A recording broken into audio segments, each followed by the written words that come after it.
ನಿಮ್ಮ ಜೀವನದಲ್ಲಿ ನಾವು ಸತತವಾಗಿ ಏನಂತ ಯೋಚನೆ ಮಾಡ್ತೀವಪ್ಪ? What do you think you become that? ನಾವು ಏನು ವಿಚಾರ ಮಾಡ್ತೀವಿ ಅದೇ ಆಗ್ತೇವೆ ನಾವು. ಯದ್ಭಾವಯತಿ ತದ್ಭವತಿ ಅಂತ.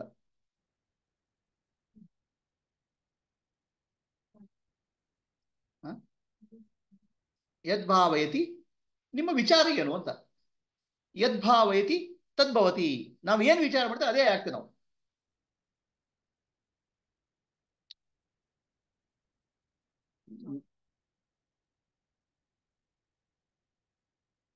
Getting a money, name and feel.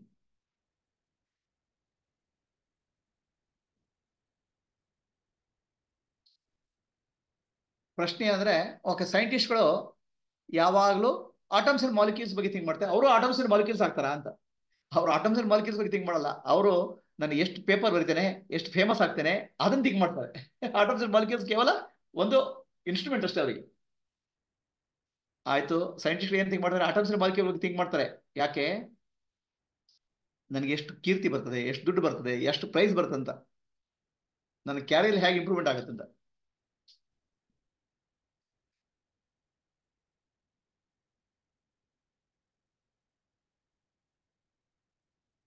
ಯದ್ಭಾವಯತಿ ತದ್ಭವತಿ ಅನ್ನೋದು ಒಂದು ಚಿಂತನೆ. ಇಲ್ಲೊಂದು ಭ್ರಮರ ಕೀಟ ನ್ಯಾಯ. ಸೊ ಭ್ರಮರ ಕೀಟ ನ್ಯಾಯ ಅಂತಿದೆ ವೇದಾಂತದಲ್ಲಿ. ಏನಂದ್ರೆ, ಒಂದು ಭ್ರಮರ ಒಂದು ಕೀಟವನ್ನು ತಂದು ತನ್ನ ಗೂಡಲ್ಲಿ ಇಟ್ಕೊಳ್ತದೆ. ಅದಕ್ಕೆ ಮರಿಗೆ ಆಹಾರ ಮಾಡಲಿಕ್ಕೆ. ಆ ಕೀಟಕ್ಕೆ ಸದಾ ಭ್ರಮರದ ಚಿಂತೆ.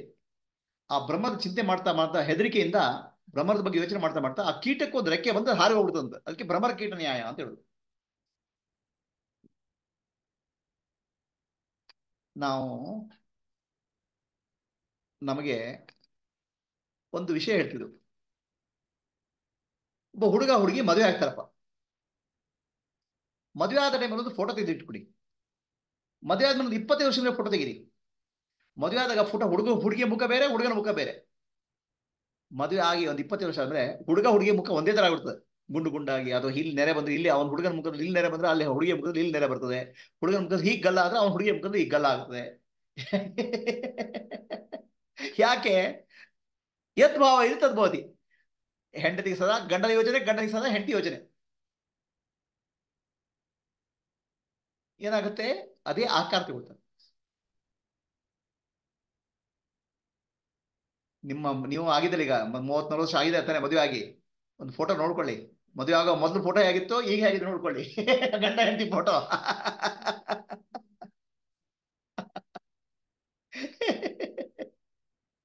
ಯದ್ಭಾವ ಇದು ತದ್ಭವತಿ ಅಂತ. ಗಂಡ ಗುಂಡು ಗುಂಡಾಗಿದೆ, ಹೆಂಡತಿ ಗುಂಡು ಗುಂಡಾಗಿರ್ತಾರೆ. ಇಲ್ಲಿ ಮುಖಲ್ಲಿ ಇಲ್ಲಿ ನೆರಿಗೆ ಹೋದ್ರೆ ಅವ್ರಿಗೆ ಇವ್ರಿಗೆ ನೆರಿಗೆ ಬರ್ತದೆ. ಆಯ್ತಾ? ಎಲ್ಲ ಏನಾಗುತ್ತೆ, ಇಬ್ಬರನ್ನು ಕಾಪಿ ಮಾಡಿ ಮಾಡ್ತಾರೆ. ಹೌದಾ? ನೋಡ್ಕೊಳ್ಳಿ.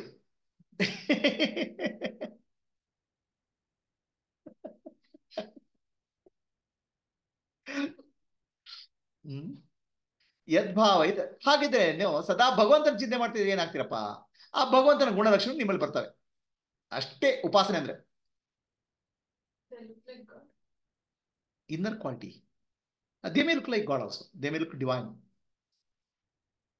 ಅವರು ಭಗವಂತನ ಚಿಂತೆ ಮಾಡ್ತಾ ಮಾಡ್ತಾ ಮಾಡ್ತಾ ಭಗವಂತನ ಅದೇ ಗುಣಸ್ವರೂಪಗಳನ್ನು ಮೂಡಿ ಬರ್ತವೆ. ಅದಕ್ಕೋಸ್ಕರ ಉಪಾಸನೆ. ಭಗವಂತನ ಬೈತಾ ಆಗಲ್ಲ. ಏ ಭಗವಂತ, ನಿನ್ನ ಈ ಪ್ರಾಬ್ಲಮ್ ಆಯ್ತು, ಬಗ್ಗೆ ಹೀಗಾಯ್ತು ಅಂತ ಭಗವಂತನ ಬೈಯೋದಲ್ಲ. ಭಗವಂತನ ಒಳ್ಳೆ ಗುಣ ಚಿಂತನೆ ಮಾಡಬೇಕು.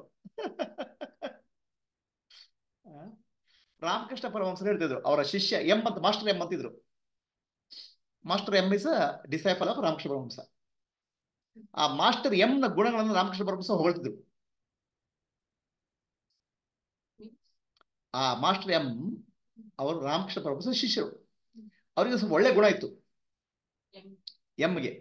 ಆ ಒಳ್ಳೆ ಗುಣ ಏನಂದ್ರೆ, ಯಾರೆಲ್ಲಾದ್ರೂ ಒಂದು ಸಾಸಿವೆ ಕಾಳಿನಷ್ಟು, ಸಿಸಾಮಿ ಸೀಡ್ನಷ್ಟು ಒಳ್ಳೆ ಗುಣ ಇದ್ರೆ ಅವರದನ್ನು ಫುಟ್ಬಾಲ್ ನೋಡಿದಾಗ ನೋಡ್ತಾ ಇದ್ರು.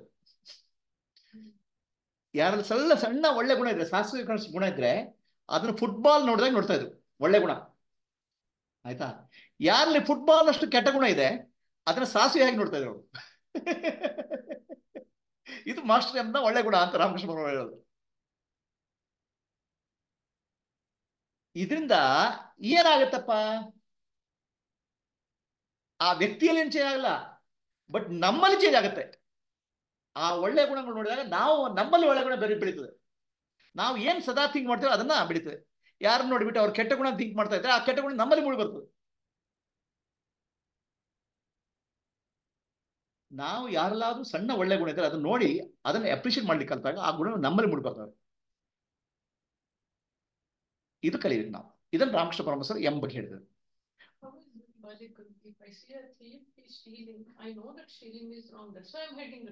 ಒಬ್ಬ ಕಳ್ಳ ಕದಿತಾ ಇದ್ದಾನಪ್ಪ, ಆಯ್ತಾ, ಅವನು ಕದಿತಾ ಇದ್ದವನು ಅವನು ಕೆಟ್ಟವನು ಅಂತ ಹೇಳ್ತೇವೆ ನಾವು, ಕರೆಕ್ಟಾ? ರಾಮಕೃಷ್ಣ ಇವರು ನಾರದರು ಒಬ್ಬ ರತ್ನಾಕರ ಅನ್ನೋ ಕಳ್ಳನ್ನು ನೋಡಿದ್ರು. ಬಹಳ ದೊಡ್ಡ ಕಳ್ಳ, ದರೋಡೆಕೋರ, ಅವನು ಕೆಟ್ಟವನು. ಸೊ ನಾರದನಿಗೆ ಕೆಟ್ಟವರ ಕಣ್ಣ, ನಾರದಲ್ಲಿ ಅವನು ಒಳ್ಳೆ ಗುಣ ನೋಡಿದ್ರು. ಏನೋ ಅವನು ಸಿನ್ಸಿಯರ್ ಆಗಿ ಮಾಡ್ತಾ ಇದ್ದಾರೆ, ಯಾರಿಗೋಸ್ಕರ? ಹೆಂಡತಿ ಮಕ್ಕಳಿಗೋಸ್ಕರ. ಆ ಒಳ್ಳೆ ಗುಣ, ಸಣ್ಣ ಒಳ್ಳೆ ಗುಣ ಇದ್ರೆ ಅದನ್ನ ಹಿಡ್ಕೊಂಡು ಅವನನ್ನ ನಾರದರು ಅವನ್ನ ವಾಲ್ಮೀಕಿಯಾಗಿ ಪರಿವರ್ತನೆ ಮಾಡಿದ್ರು.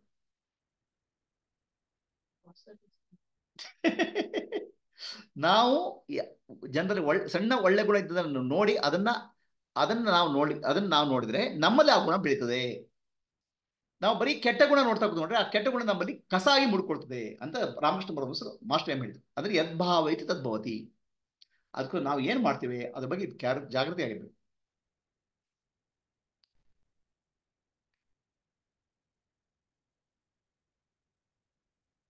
ಒಬ್ಬ ಕ್ರಿಕೆಟ್ ಆಟಗಾರ ಹುಡುಗ ಇದ್ದಾನಪ್ಪ, ಅವನ ರೂಮ್ನಲ್ಲಿ ಏನಿರ್ತೀರಿಯಪ್ಪ?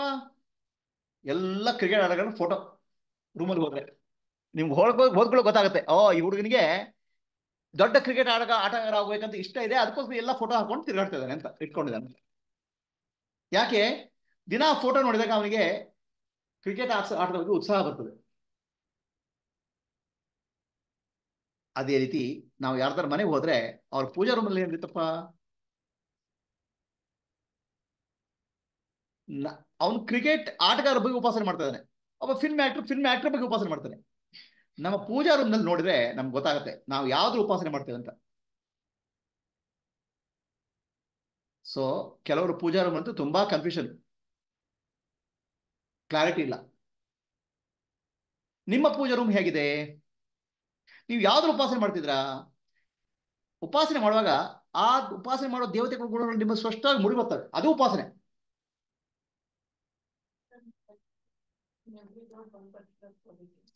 ಕ್ವಶನ್ ಈಸ್ ಫೈನಲಿ ಬಂದಿದ್ಯಾ ಇಲ್ಲ ಅಂತ. ಕೆಲವರು ಓಕೆ ನಾನು ಬಹಳ ಫೋಟೋಗಳಿದಾವಪ್ಪ, ಪ್ರತಿ ದೇವ್ರಲ್ಲಿ ಒಂದೊಂದು ಒಳ್ಳೆ ಗುಣ ನೋಡ್ತೇನೆ ಅಂತ. ಫೈನಲಿ ನಿಮ್ಮಲ್ಲಿ ಗುಣಗಳು ಬಂದಾವ ಅಂತ, ಅದೇ ಗುಣಗಳು ಬಂದಿರ ಅದು ಉಪಾಸನೆ. ಬರೀ ಫೋಟೋ ಇದ್ರೆ ಉಪಾಸನೆ ಅಲ್ಲ, ದಿನ ಆರತಿ ಮಾಡ್ತಿದ್ರೆ ಉಪಾಸನೆ ಅಲ್ಲ ಅದು. ಅರ್ಥ ಇದೆಯಾ? ಉಪಾಸನೆ ಅಂದ್ರೆ ನಾನು ದೇವರಿಗೆ ಆರತಿ ಮಾಡ್ತೇನೆ, ಆರತಿ ಮಾಡ್ತೇನೆ, ಇಷ್ಟು ಹೂ ಬಿಡ್ತೇನೆ, ಅದು ಉಪಾಸನೆ ಅಲ್ಲ. ಅದು ಆ ದೇವತೆ ಗುಣಗಳು ನಿಮ್ಮಲ್ಲಿ ಮೂಡಿ ಬರ್ತವೆ, ಅದು ಉಪಾಸನೆ.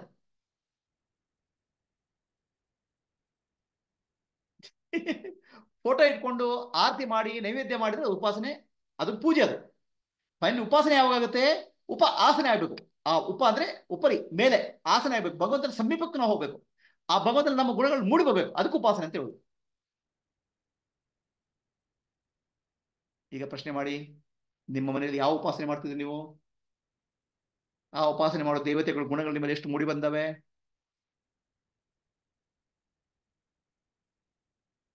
ಆಯ್ತು, ಇದೆಲ್ಲ ದೇವತೆಗಳ ಉಪಾಸನೆ. ಒಬ್ಬ ಜ್ಞಾನದ ಉಪಾಸನೆ, ಆತ್ಮಜ್ಞಾನ ಮಾರ್ಗದಲ್ಲಿ ಹೋಗ್ತಿರೋ ಮನೆ ಹೇಗಿರ್ತದೆ? ಮುಕ್ತಿ ಮಾರ್ಗದಲ್ಲಿ ಹೋಗ್ತಿರೋ ಮನೆ ಎಲ್ಲ ಕನ್ಫ್ಯೂಷನ್ ಇಲ್ಲ, ಕೇವಲ ಗುರು ಬೆಳಕು ದೀಪ. ಸೊ ಜ್ಞಾನದ ಮಾರ್ಗದಲ್ಲಿದ್ದಾನೆ.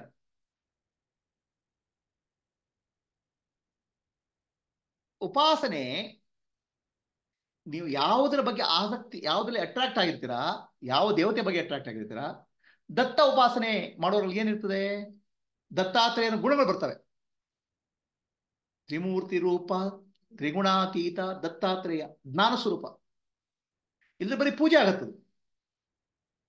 ಪೂಜೆಗೂ ಉಪಾಸನೆಗೆ ವ್ಯತ್ಯಾಸ ಇದೆ. ಆ ದೇವತೆ ಗುಣಗಳು ನಿಮ್ಮಲ್ಲಿ ಮೂಡಿ ಬಂದಾಗ ಅದು ಉಪಾಸನೆ ಆಯ್ತು. ಯಾಕಂದ್ರೆ ನೀವು ಅಷ್ಟು ಚಿಂತೆ ಮಾಡ್ತೀರಾ, ಅದ್ರ ಆ ದೇವತೆಯ ಬಗ್ಗೆ ಅಷ್ಟು ಯೋಚನೆ ಮಾಡ್ತಿದ್ದೀರಾ. What is the difference in Puja and praising the qualities and Upasana I'm asking to give the qualities?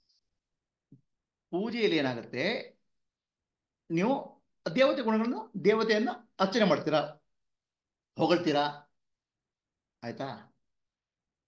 ಅದಕ್ಕೆ ಏನ್ ಹೇಳ್ತಾರೆ, ಸ್ತೋತ್ರ ಅಂತ ಹೇಳ್ತೇವೆ. ದೇವತೆಯ ಬಗ್ಗೆ ಸ್ತುತಿ ಅಂತ ಹೇಳ್ತೇವೆ, ಮಾಡ್ತೇವೆ, ಆಯ್ತಾ. ದೇವತೆ ಬೇರೆ, ನಾನು ಬೇರೆ, ಅದ್ವೈತ ಭಾವ ಇರ್ತದೆ. ಆ ಭಗವಂತ ನನ್ನೊಳಗೆ ಇದ್ದಾನೆ ಅನ್ನೋ ಭಾವನೆಯಿಂದ ಮಾಡಿದಾಗ ಆ ದೇವತೆ ಗುಣಗಳು ನಿಮ್ಮಲ್ಲಿ ಕಾಣಬರ್ಲಿಕ್ಕೆ ಶುರುವಾಗ್ತದೆ. ಇದ್ರ ಕೇವಲ ಅದು ಮೆಕ್ಯಾನಿಕಲ್ ಪೂಜೆ ಆಗ್ಬೋದು, ಅಥವಾ ಜಸ್ಟ್ ಒಂದು ಯಾವುದೋ ಒತ್ತಡಕ್ಕೆ ಮಾಡಬಹುದು. ನಿಜವಾಗಲೂ ನಿಮ್ಮಲ್ಲಿ ಉಪಾಸನೆ ಮಾಡಿದಾಗ ಆ ಭಗವಂತ ಅಲ್ಲಿದ್ದಾನೆ, ಇಲ್ಲೂ ಇದ್ದಾನೆ, ಆ ಇಲ್ಲಿರೋ ಭಗವಂತನ ಗುಣಗಳು ನಮ್ಮಲ್ಲಿ ವ್ಯಕ್ತ ಆಗ್ತಾ ಹೋಗ್ತವೆ. ಅದಕ್ಕೆ ಉಪಾಸನೆ ಅಂತ ಹೇಳೋದು. ಯಾರಾದರೂ ಉಪಾಸನೆ ಮಾಡ್ತಿದ್ರೆ ಆ ಉಪಾಸನೆಯ ದೇವತೆಯ ಗುಣಗಳು ಆ ವ್ಯಕ್ತಿಯಲ್ಲಿ ಮೂಡಿ ಬರ್ತವೆ.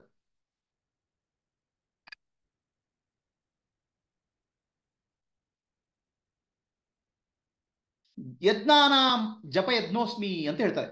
ದೇವತೆ ಉಪಾಸನೆ ಒಂದು ಮಾರ್ಗ ಇದು, ಯಜ್ಞ, ಜಪಯಜ್ಞ. ನಮ್ಮಲ್ಲಿ ಈಗ ಹಲವಾರು ಜನ ಆತ್ಮಜ್ಯೋತಿಗಳು ಜಪಯಜ್ಞ ಮಾಡ್ತಿದ್ದಾರೆ. ಹೆಚ್ಚು ಕಡಿಮೆ 43-44 ಕೋಟಿ ಜಪಯಜ್ಞ ಮಾಡಿದ್ದಾರೆ. ಈ ಜಪಯಜ್ಞ ಯಾಕೆ? ಅದೊಂದು ಉಪಾಸನೆ ಮಾಡೋ ರೀತಿ. ನಮ್ಮಲ್ಲಿ ಸಾವಿರಾರು ಯೋಚನೆಗಳಿರ್ತವೆ, 60,000 ಯೋಚನೆಗಳಿರ್ತವೆ ನಮ್ಮ ತಲೆಯಲ್ಲಿ.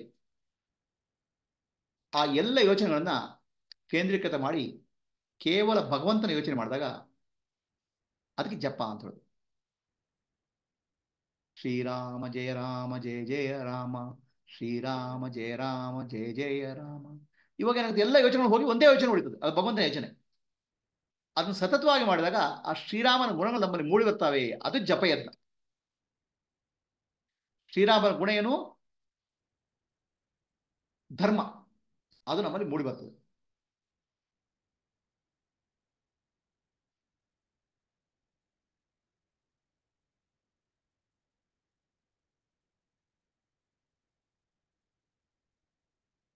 ನಾವು ಏನು ಉಪಾಸನೆ ಮಾಡ್ತೇವೆ ಮನೆಯಲ್ಲಿ, ಗಂಡ ಹೆಂಡತಿ ಸೇರಿ ಅಥವಾ ಮನೆಯಲ್ಲಿ ಎಲ್ಲ ಕುಟುಂಬದಲ್ಲಿ ಸೇರಿ ಪೂಜಾ ರೂಮ್ನಲ್ಲಿ ಪೂಜೆ ಉಪಾಸನೆ ಮಾಡ್ತೇವೆ, ಭಗವಂತನ ಉಪಾಸನೆ ಮಾಡ್ತೇವೆ. ಆ ಪೂಜೆಯ ಮೂಲಕ ಉಪಾಸನೆ. ಆ ಪೂಜಾ ರೂಮ್ನಲ್ಲಿ ಏನಿರ್ತದೆ, ಆ ದೇವತೆ ಇರ್ತಲ್ಲ, ಅದು ಕುಟುಂಬದ ಜನರಲ್ಲಿ ನಮ್ಮಲ್ಲಿ ಏನಾಗುತ್ತೆ, ಇಷ್ಟ ದೇವತೆ ಅಂದ್ರೆ ಭಗವಂತ, ನನಗೆ ಯಾವ ಭಗವತ್ ದೇವತೆ ಇಷ್ಟ ಆಗ್ತದೆ ಅವ್ರಿಗೆ ಇಷ್ಟ ದೇವತೆ ಅಂತ ಹೇಳುದು. ಆ ಇಷ್ಟ ದೇವತೆಗಳು ನನ್ನಲ್ಲಿ ಮೂಡಿ ಬರ್ತವೆ. ಮನೆಯಲ್ಲಿ ಪೂಜೆ ರೂಮಲ್ಲಿ ಗಂಡ ಹೆಂಡತಿ ಮಕ್ಕಳು ಸೇರಿ ಮಾಡೋ ಪೂಜೆ ದೇವತೆ ಇದಲ್ಲ, ಅದು ಕುಟುಂಬದಲ್ಲಿ ಆ ಗುಣಗಳು ಮೂಡಿ ಬರ್ತವೆ. ಒಂದು ನಗರದಲ್ಲಿ ಯಾವ ದೇವತೆ ಉಪಾಸನೆ ಮಾಡ್ತೀವಿ ಅದು ನಗರದಲ್ಲಿ ಮೂಡಿ ಬರ್ತದೆ. ಈಗ ಶ್ರೀರಾಮಚಂದ್ರ ರಾಷ್ಟ್ರದ ದೇವತೆ, ರಾಷ್ಟ್ರದಲ್ಲಿ ಧರ್ಮ ಮೂಡಿ ಬರ್ಬೇಕಾದ್ರೆ ಶ್ರೀರಾಮಚಂದ್ರನ ಉಪಾಸನೆ ನಡೆಯಬೇಕು. ಅದಕ್ಕೆ ಅಯೋಧ್ಯೆಯಲ್ಲಿ ರಾಮಚಂದ್ರನ ಉಪಾಸನೆ. ಬಾಂಬೆಯಲ್ಲಿ ಮಹಾಲಕ್ಷ್ಮಿ ಉಪಾಸನೆ. ಬಾಂಬೆಯಲ್ಲಿ ಜನ ದುಡ್ಡು ಬೇಕು. ಶೃಂಗೇರಿಯಲ್ಲಿ ಶಾರದಾಂಬೆ ಉಪಾಸನೆ, ಅಲ್ಲಿ ಜ್ಞಾನ. ಹೀಗೆ ಯಾವ ದೇವತೆ ಉಪಾಸನೆ ಮಾಡ್ತೀವಿ ಆ ದೇವತೆಯ ಗುಣಗಳು ಸಮಾಜದಲ್ಲಿ ದೇವಸ್ಥಾನದಲ್ಲಿದ್ದರೆ ಸಮಾಜದಲ್ಲಿ ಮೂಡಿ ಬರ್ತದೆ, ಮನೇಲಿದ್ರೆ ಪೂಜಾ ರೂಮದಲ್ಲಿದ್ದರೆ ಮನೆಯೊಳಗೆ ಮೂಡಿ ಬರ್ತವೆ. ನಮ್ಮೊಳಗೆ ನಮ್ಮ ಇಷ್ಟ ದೇವತೆ ಗುಣಗಳು ಮೂಡಿ ಬರ್ತವೆ.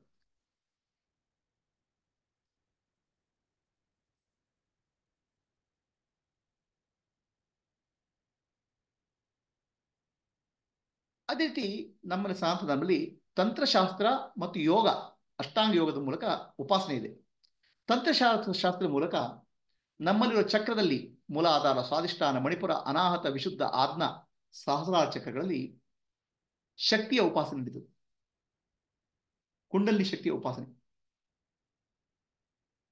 ಯೋಗಾಸನದ ಮೂಲಕ ಯಮ, ನಿಯಮ, ಆರಣ, ಆಸನ, ಪ್ರಾಣಾಯಾಮ, ಪ್ರತ್ಯಾಹಾರ, ದಾನ, ಧಾರಣ, ಸಮಾಧಿಯ ಮೂಲಕ ನಮ್ಮ ಶಕ್ತಿಯನ್ನ, ಅಂತರಂಗ ಶಕ್ತಿಯನ್ನು ವೃದ್ಧಿ ಮಾಡಿ ಭಗವಂತನ ಕಾಣುವ ಸಾಧನೆ ಇದೆ. ಸನಾತನ ಧರ್ಮದಲ್ಲಿ ಎಲ್ಲವನ್ನೂ ಉಪಾಸನೆಗೆ ಪರಿವರ್ತನೆ ಮಾಡಿದ್ದಾರೆ. ನಾಟ್ಯ, ಯೋಗ, ಸಂಗೀತ ಎಲ್ಲವೂ ಉಪಾಸನೆಗೆ ಹೊಂದು ಹಾಗೆ ಮಾಡಿದ್ದಾರೆ. ಯಾರಿಗೆ ಪ್ರಶ್ನೆ ಇದೆಯಾ? Any questions? ರಾಮ್ ಪ್ರಕಾಶ್, ನಿಮ್ ಫೋಟೋ ನೋಡಿದ್ರಾ? ನೋಡ್ಕೊಂಡ್ರ ಒಂದ್ಸಲ? ಫೋಟೋನ ಹಾಕಿಲ್ಲ ಗುರುಜಿ. ಓಕೆ. ಸೊ ಯಾರಿಗಾದ್ರು ಏನು ಪ್ರಶ್ನೆ ಇದೆಯಾ? Anybody else any questions? Shaila, Mala? ಇಲ್ಲ ಗುರುಜಿ, ಉಪಾಸನೆ ಬೇರೆ ಪೂಜೆ ಬೇರೆ ಅಂದ್ರೆ ಅದ್ ಚೆನ್ನಾಗಿತ್ತು, ಗೊತ್ತಾಯ್ತು. ಪೂಜೆ ಅಂದ್ರೆ ಬಾಹ್ಯದಲ್ಲಿ ಮಾಡೋದು, ಉಪಾಸನೆ ಅದೇ ಆ ದೇವತೆ ಗುಣಗಳು ನಮ್ಮ ಒಳ ಬರ್ಬೇಕು. ಪೂಜೆ ಮಾಡಿ, ಬಟ್ ದೇವತೆ ಗುಣಗಳು ಬಂತ ನಿಮ್ಮಲ್ಲಿ? ಅದೇ ಹಾ, ತುಂಬಾ ಸಲ ಹೇಳಿದೀರಾ, ಮತ್ತೆ ಇವತ್ತು ತುಂಬಾ ಕ್ಲಾರಿಟಿ ಆಯ್ತು. ಅದು ಪೂಜೆ ಮತ್ತೆ ಉಪಾಸನೆ ಬೇರೆ ಬೇರೆ ಬೇರೆ ಅಂದ್ರೆ ಅದೇ ಹೇಗೆ ಮಾಡ್ಬೇಕು ಅಂತ. ಪೂಜೆ ಕ್ರಮ, ಉಪಾಸನೆಯಲ್ಲಿ ಉಪಾಸ ಏನಾಗುತ್ತೆ, ಆ ಇಷ್ಟ ದೇವತೆ ಮೇಲೆ ಮೂಡಿ ಬರ್ತಾರೆ. ಹೌದು ಗುರುಜಿ, ಚೆನ್ನಾಗಿತ್ತು. ಓಕೆ. ಹರಿ ಓಂ ಗುರುಜಿ. ಮಾಲಾ. ಚೈತನ್ಯವನ್ನೇ ನಾವು ಪೂಜೆ ಮಾಡ್ತಾ ಬೇರೆ ಬೇರೆ ನಾಮರೂಪದಲ್ಲಿ ಕಳೆದು ಹೋಗಿದೀವಿ ಹೌದು ಅಂತ ಪರಿಪೂರ್ಣವಾಗಿ ಇನ್ ಡೆಪ್ತ್ ಅರ್ಥ ಆಯ್ತು ಗುರುಜಿ. ನಾಮರೂಪವನ್ನ ಬಿಟ್ಟಾಗ ಇರೋದು ಒಂದೇ, ಅದು ಹೌದು ಸದ್ಗುರು, ಅಷ್ಟೇ, ಚೈತನ್ಯ, ಬೇರೆ ಏನೂ ಇಲ್ಲ ಇಲ್ಲಿ, ಅಷ್ಟೇ ಬೇರೆ ಇಲ್ಲ. ಅಲ್ವಾ ಗುರುಜಿ? ಹೌದು ಅದಕ್ಕೋಸ್ಕರನೇ ನೀರು, ವೃಕ್ಷ, ನಾವು ಮೂಲತೋ ಬ್ರಹ್ಮರೂಪಾಯ ಅಂತ ಅರಳಿ ಮರಕ್ ಮಾಡ್ತಿದ್ವಿ, ಹೌದು ವೃಕ್ಷ, ಹೌದು ಮತ್ತೆ ಕಲ್ಲು, ಸಾಲಿಗ್ರಾಮ, ಪ್ರತಿಯೊಂದು ಸಾಲಿಗ್ರಾಮ ಪೂಜೆ, ಹೌದು ನಿರಾಕಾರ, ಎಲ್ಲವನ್ನು ನಿರಾಕಾರವನ್ನೇ ನಾವು ಪ್ರತಿ ಕಾಲ ನಿರಾಕಾರವನ್ನೇ ಪೂಜೆ ಮಾಡ್ತಾ, ಹೌದು ಆದ್ರೆ ನಾಮರೂಪದ ಹಿಂದೆ ಹೋಗ್ತಾ ಇದೀವಿ, ಅಲ್ವಾ ಗುರುಜಿ? ಹೌದು. ಅಲ್ಲಿ ನಾಮರೂಪದ ಮೂಲಕ ನಿರಾಕಾರ ಪೂಜೆ. ನಾಮರೂಪದಲ್ಲಿ ಏನಾಗುತ್ತೆ, ಹಾ ಉಪಾಸನೆ ಮೂಲಕ ಆ ದೇವಿ ಹಾ ಗುಣಗಳು ನಮ್ಮಲ್ಲಿ ಬೆಳಿತವೆ. ಹಾ ನಿರಾಕಾರದಲ್ಲಿ ಏನಾಗುತ್ತೆ, ಮುಕ್ತಿ. ಹಾ ಸಗುಣಾಕಾರ ಆ ಸಾಕಾರದಲ್ಲಿ ಆ ದೇವತೆಯ ಭಕ್ತಿ, ಅಲ್ಲಿ ಏನಾಗುತ್ತೆ, ದೇವತೆ ಭಕ್ತಿ ಅಂತ ಹೇಳಿದ್ರೆ ನಿಜವಾಗಿ ನೋಡಿದ್ರೆ ನಮ್ ಬರೀ ಪೂಜೆ ಅಲ್ಲ, ಹೂ ಇಡುದು ಹಾ ಆರತಿ ಮಾಡೋದಲ್ಲ, ಹಾ ಆ ದೇವತೆಗಳು ನಮಗೆ ಬುಡುಗರದ ಭಕ್ತಿ ಅಂತ ಹೇಳ್ತೇವೆ. ಹಾ. ಮತ್ತೆ ಇದು ತುಂಬಾ ಚೆನ್ನಾಗಿ ಹೇಳಿದ್ರು ಶ್ರೀ ಗುರುಜಿ. ಒಳಗಡೆ ನಾವು ಚೈತನ್ಯಕ್ಕೆ ಸಮರ್ಪಣೆ, ಪ್ರತಿ ಕ್ಷಣ ಈ ಚೈತನ್ಯದ ಮೂಲಕನೇ ಅದು ನಡೀತಾ ಇದೆ ಅಂತದ್ದು. ಹೌದು ಪೂಜೆನೂ ಅಷ್ಟೇ ಅಲ್ವಾ ಗುರುಜಿ? ಹೌದು ಚೈತನ್ಯ, ಅದು ತುಂಬಾ ಚೆನ್ನಾಗಿ ಅರ್ಥ ಆಯ್ತು ಗುರುಜಿ. ಅಂತರ್ಯಜ್ಞ, ಅದು ತುಂಬಾ ಚೆನ್ನಾಗಿ ಇತ್ತು ಗುರುಜಿ ಇವತ್ತು. Very good. ಏನ್ ಬೇಕಾದ್ರೂ ಅಲ್ಲಿಂದ ಆ ನಡೆಯುವಂಥದ್ದೇ, ಅಲ್ಲಿಂದಾನೇ ನಡೀತಿರೋದು, ಬಟ್ ಉಲ್ಟಾ ಅರ್ಥ ಮಾಡ್ಕೊಳ್ತಿರೋದು ಅಂತ ಅರ್ಥ ಹೌದು. ಆಯ್ತು. ತುಂಬಾ ಚೆನ್ನಾಗಿ ಅರ್ಥ ಆಯ್ತು ಗುರುಜಿ. ಥ್ಯಾಂಕ್ ಯು ಗುರುಜಿ. ಧ್ಯಾನ, ಸ್ವಲ್ಪ ಧ್ಯಾನ ಮಾಡೋಣ.